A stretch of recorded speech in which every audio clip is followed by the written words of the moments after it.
Hey everyone, this is Angelina Papazian with River of Life Coaching, and I am a spiritual life coach and a master of social work. I make content on topics ranging from psychology to spirituality to philosophy and all sorts of different topics and concepts that all have to do with the human experience and what it is to be human and the things that we go through throughout different periods of our life. I am currently in the process of creating workshops and courses, so stay tuned for that. If that's not really your thing, I am also open to taking on one-on-one coaching clients, and if that's also not your thing, that's perfectly fine. Just stay tuned for more videos on here and content on different topics that relate to being human and relate to life in general. So today we are going to be exploring sadness and learning how to befriend sadness.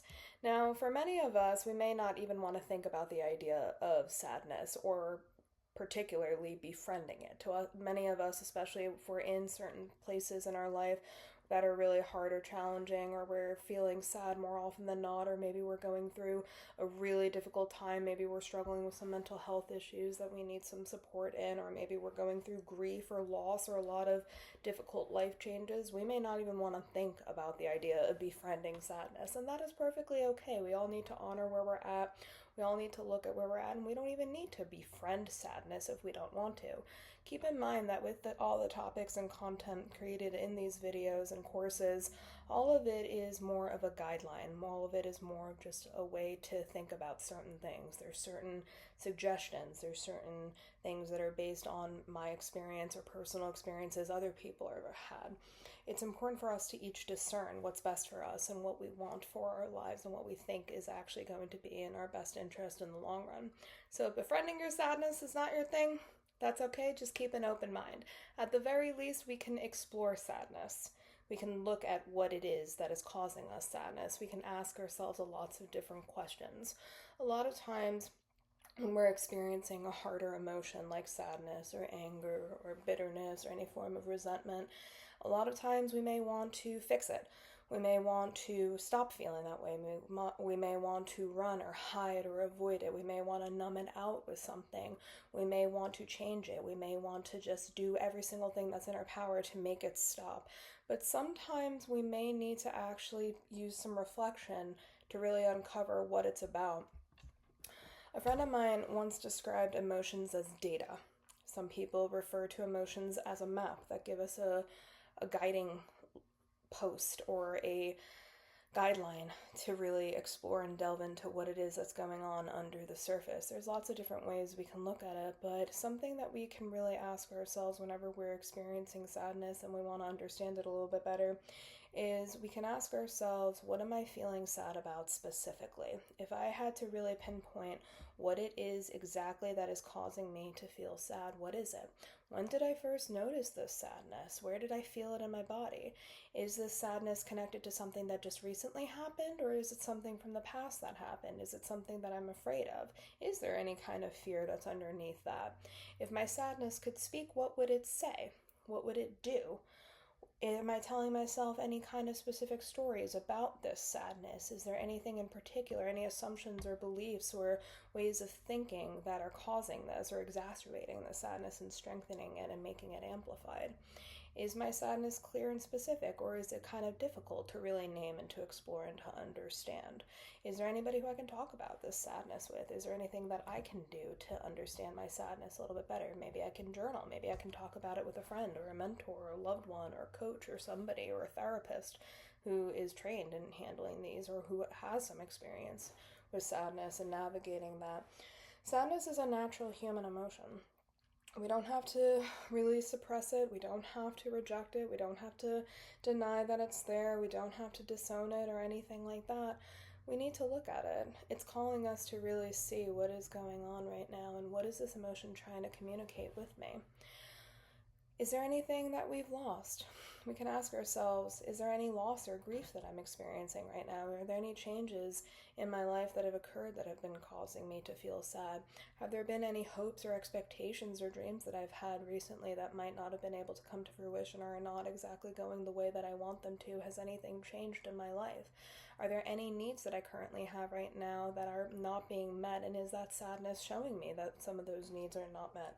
For example, am I feeling connected to the people who are around me? Am I feeling like I can actually be myself around the people who I'm surrounded with? Or do I feel like I have to hide or suppress who I really am?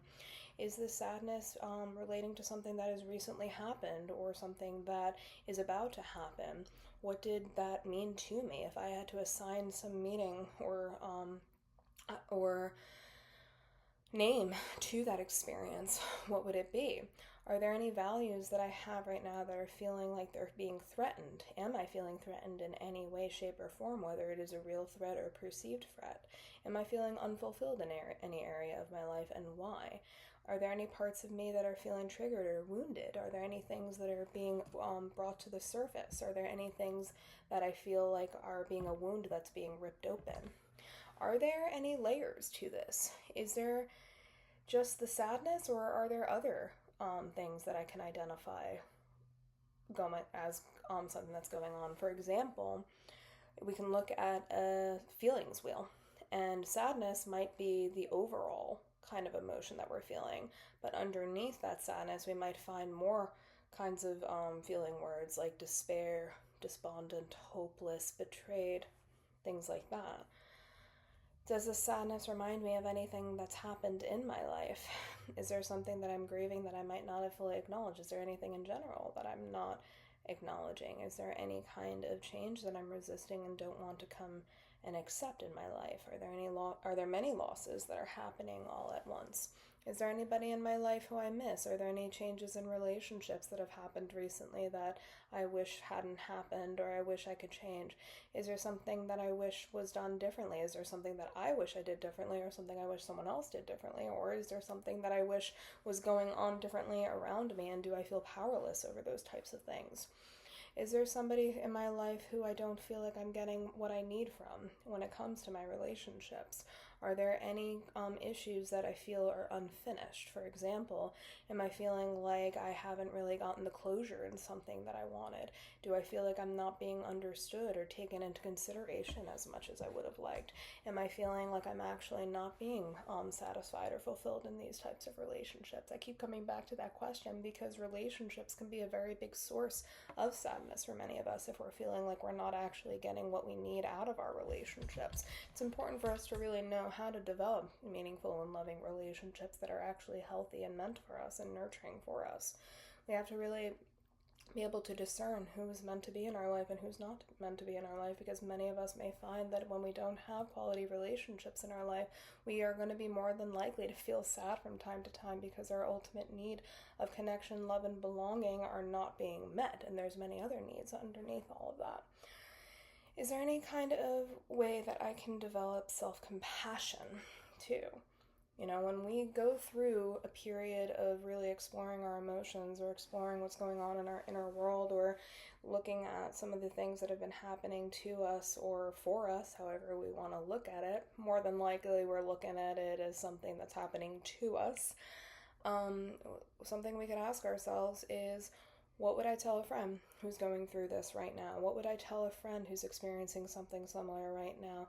Does it make sense that, given everything that's going on and everything that's happened and transpired up until this point, does it make sense that I would feel this way? What is it that I need most right now?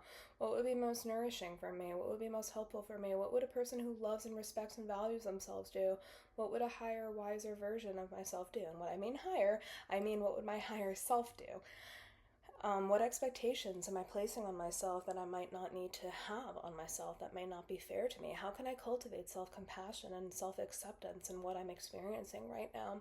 Can I be gentler with myself in any way today? And what could I do to be gentler? Am I being hard on myself? Am I telling myself that this sadness needs to go away, or that I shouldn't be sad, or that I am weak for feeling sad, or that I am deficient in any way for feeling sad? Remember, we're all human. We all go through these things. We all experience this. And sadness, at the end of the day, like any other emotion, is telling us and is a signal. It is a map. It is a guideline. It is a compass for us. And so what can you do to be more gentle with yourself today? What can you do to take better care of yourself today? Is there anything that this sadness might be teaching you? Is this sadness shaping you in any way that might be beneficial? Or is this sadness only bringing harm or bad things to you in any way? Is this sadness actually going to make you a wiser person in the long run? Is this sadness shaping you in a way that might actually be better for you in a few years from now?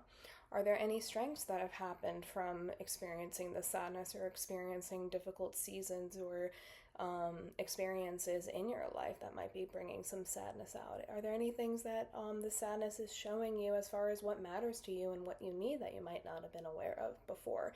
Is there any kind of healing that needs to be taken? Is this actually showing me that maybe I need to heal in something, and maybe this is going to be the catalyst to actually heal and to actually move forward and getting the supports that I need?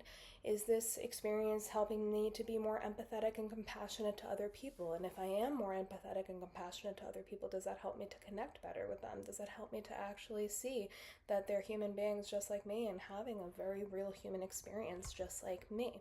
Is there any kind of sacredness to this sadness? Is there any kind of inner resources we can reach out to when we're feeling sad? Can I feel the divine presence within this sadness? For many of us, that's going to be very difficult, if not impossible, when we're in the middle of it, but many of us actually do find that we are connected to the divine or God or higher power, whatever we want to call it, when we go through this. Maybe this season is inviting me to let go of something. Maybe this sadness is showing me that it's time to let go of something, and maybe I need to go through that process. Am I being called to trust in something that I cannot see, that I may not know exactly what the outcome is going to look like? Is this sadness showing me what human suffering is like, and is it giving me more space to accept the realities of being human and coming to more of a deeper understanding of what it is to be human? Is this sadness showing me that there might be some love that is still present towards another person or another thing or another idea or another community, and that there might be some bittersweetness to that? Is there a way that I can honor this sadness without letting it define me and consume me? Are there any practices that I can hold that will help me to not become hardened by this sadness or bitter? Some of us may experience a variety of different things as a result of sadness or different experiences in our life, and it's okay for us to honor the process that we're going through, whatever it may look like. But we want to ask ourselves intentionally, is this what I want to choose? Is this what I want to experience? Is this something that I can change? What is in my control? What is not within my control? Are there any steps that I can take right now that will help me to eventually move forward? Is there a way that I can take this sadness and learn from it and grow? It may not happen overnight. It may take some time. It may be a week, a month, years even, to really move through something and to really heal and to really take all the lessons from whatever situation it is that's bringing out sadness. And sometimes things might be a little bit quicker. But what can I lean on during this season?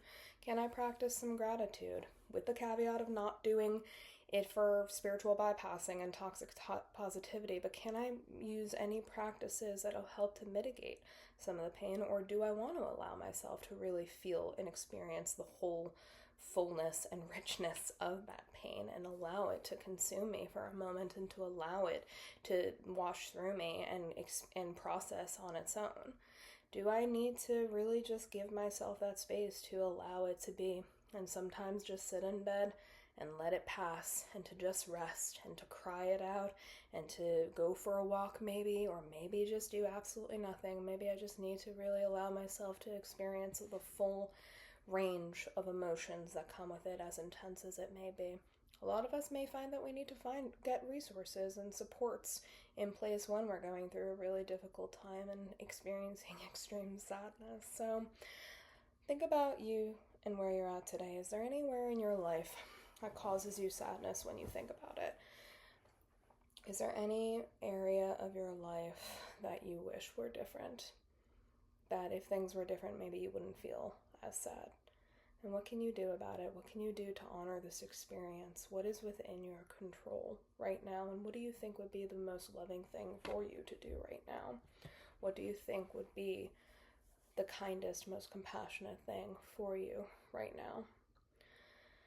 Sometimes the goal is not to make the sadness disappear, but to allow it to become a teacher for us.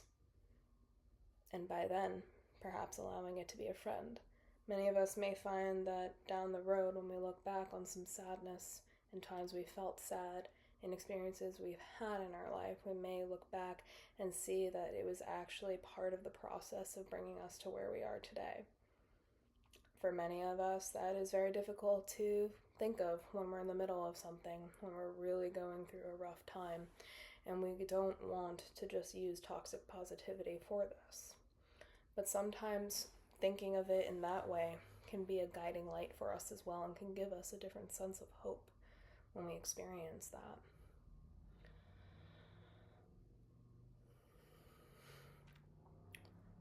So let the sadness wash over you.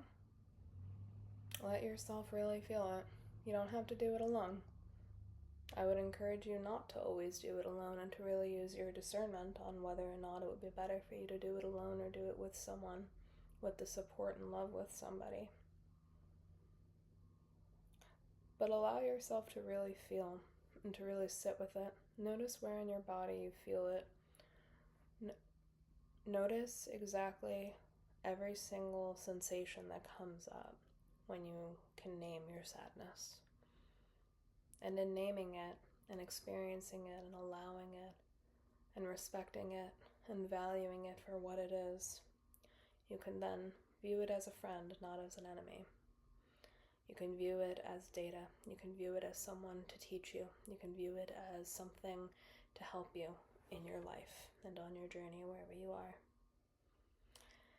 If you found this video to be helpful, please like, share, and subscribe, and follow for more content if you are interested in delving more into topics ranging from spirituality, psychology, philosophy, and life, and everything that it is to be human. Have a good day.